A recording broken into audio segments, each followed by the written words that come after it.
శ్రీమాత్రే నమ. జయ గురు దత్తాత్రేయ నమ.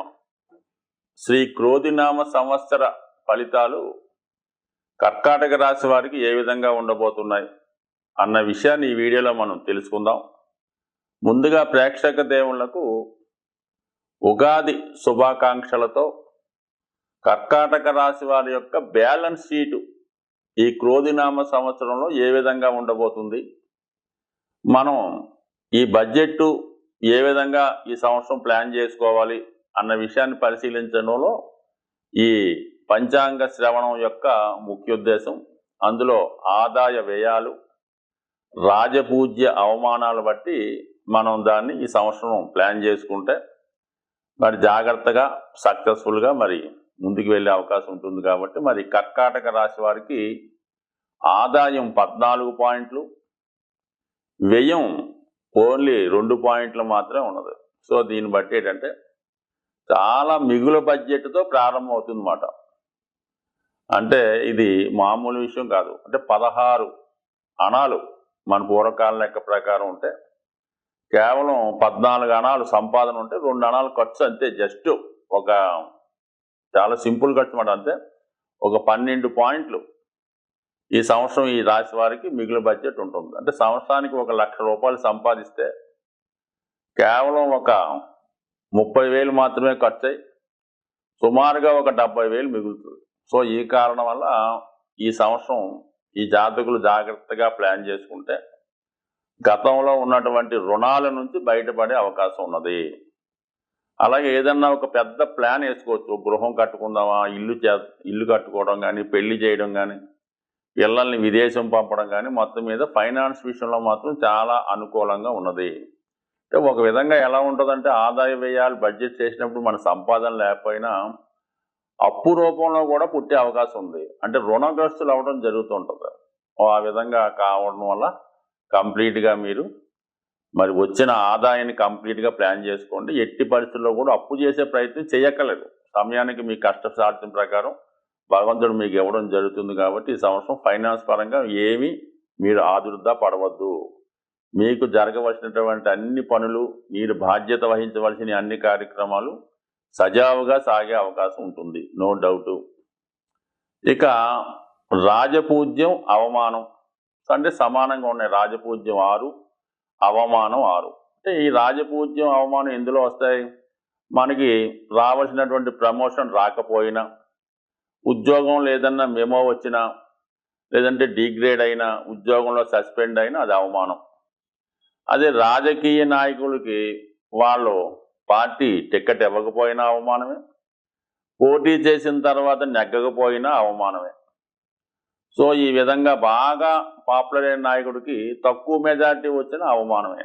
సో ఈ కారణం వల్ల మరి రాజకీయ రంగంలో ఉన్న వాళ్ళకి కానీ, ప్రభుత్వ అధికారులకు కానీ కంపల్సరీగా వాళ్ళకి సక్సెస్ అన్నది 100% సమానంగా ఉన్నది.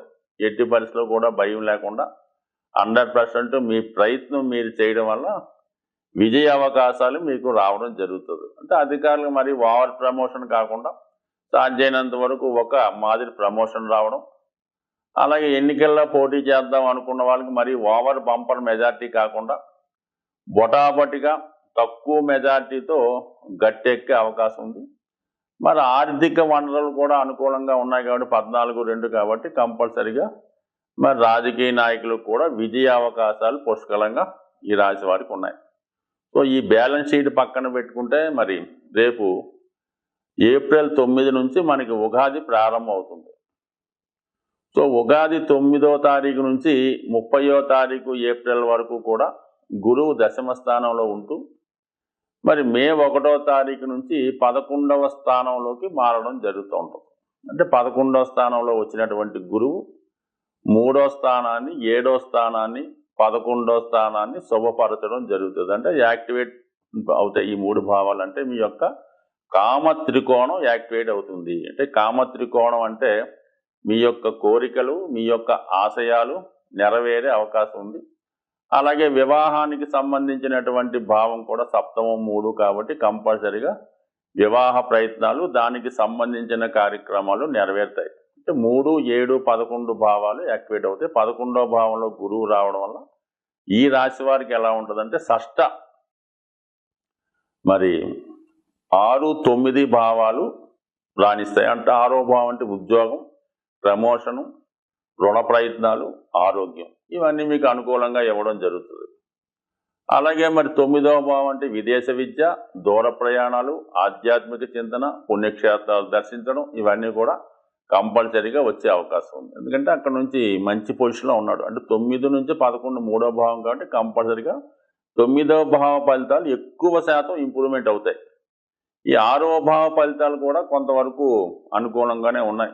మొత్తం మీద ఏంటంటే ఈ 2 విషయాలు బాగున్నాయి. మరి తన యొక్క ఈ 3, 7, 11 కంపల్సరీగా వివాహం కాని వారికి వివాహం జరిగే అవకాశం ఉంది. అంటే మీరు ఏదైతే ఆశిస్తున్నారో, చాలా కాలంగా దేనికోసమైతే ఎదురు చూస్తున్నారో అవి మీకు ఈ సంవత్సరం ఫలించే అవకాశం ఉంది. మొత్తం మీద గురువు చాలా అనుకూలంగా ఉంటాడు మీకు మే 1వ తారీఖు నుంచి. ఇక అష్టమ స్థానంలో ఉన్నటువంటి శని భగవానుడు యాజిటీజ్గా మరి మోక్ష త్రికోణాన్ని యాక్టివేట్ చేయడం జరుగుతుంది. 4, 8, 12.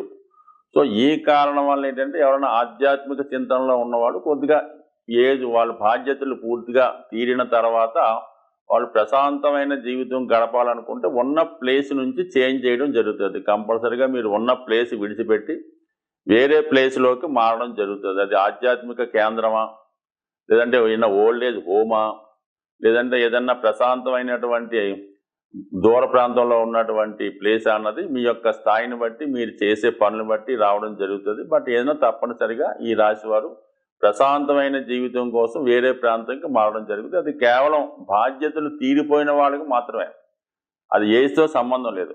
ఏదైతే బాధ్యతలో ఉన్నారో, ఉద్యోగాల్లో ఉన్నారో వాళ్ళు కంపల్సరిగా మరి కొంత దూర ప్రాంతం వెళ్ళి ఉద్యోగం చేయడం కానీ, గృహానికి దూరంగా వాళ్ళ కర్తవ్యం నిర్వహించడం కానీ, చాలా వరకు సుఖాలకి సౌఖ్యాలకి ఆనందంగా దూరంగా ఉంటూ ఏదో దూర ప్రాంతంలో ఉద్యోగ నిర్వహణ చేసే అవకాశం అది ఉంటుంది. బట్ ఉద్యోగపరంగా అనుకూలంగా ఉంటుంది కానీ సౌకర్యాలకి దూరం అవ్వాల్సి ఉంటుంది. సో మొత్తం మీద ఏంటంటే మోక్ష త్రికోణం అనేది బాధ్యతలు తీరిపోయిన వారికి అనుకూలంగా ఉంటుంది.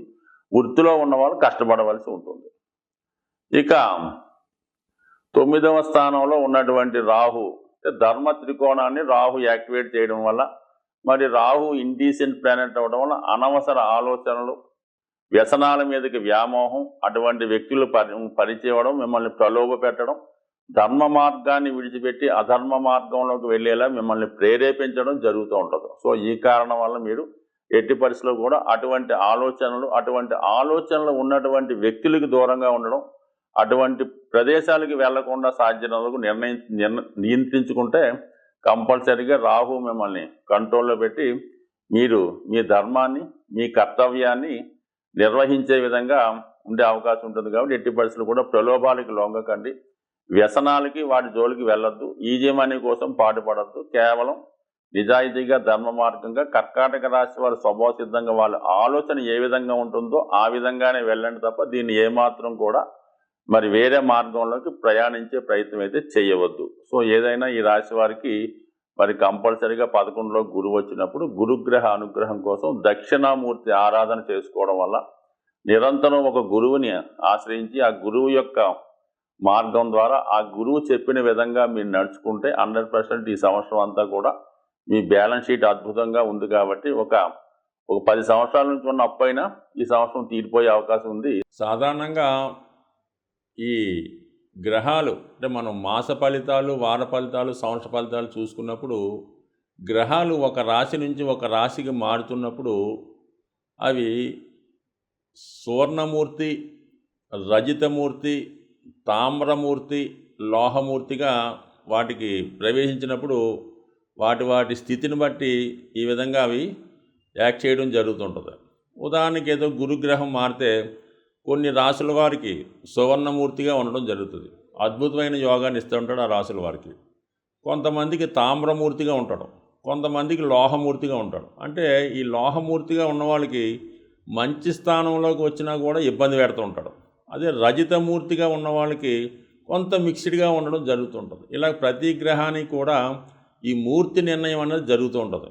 సో ఆ కారణం వల్ల కూడా మరి గోచారరీత్యా ఇప్పుడు ఏలినాడు శని వచ్చింది, అదే సువర్ణమూర్తి అయితే పెద్ద ఇబ్బంది పెట్టడం. ఈ విధంగా అందరికీ ఒకే విధంగా ఉండదు, రాశులను బట్టి ఈ మూర్తి నిర్ణయం జరుగుతూ ఉంటుంది. ఇది కూడా గోచారంలో పర్టికులర్గా నిర్ణయించవలసిన విషయం. అది వ్యక్తిగతంగా మీరు పర్సనల్గా ఎవరైనా జ్యోతిష్కుని చూపించుకున్నప్పుడు ఆ గ్రహం ఏ భావంలోకి వస్తుంది, అది ఏ మూర్తిగా నిర్ణయించడం జరిగింది అన్న విషయం మీదే ఆ ఫలితం ఆధారపడి ఉంటుంది.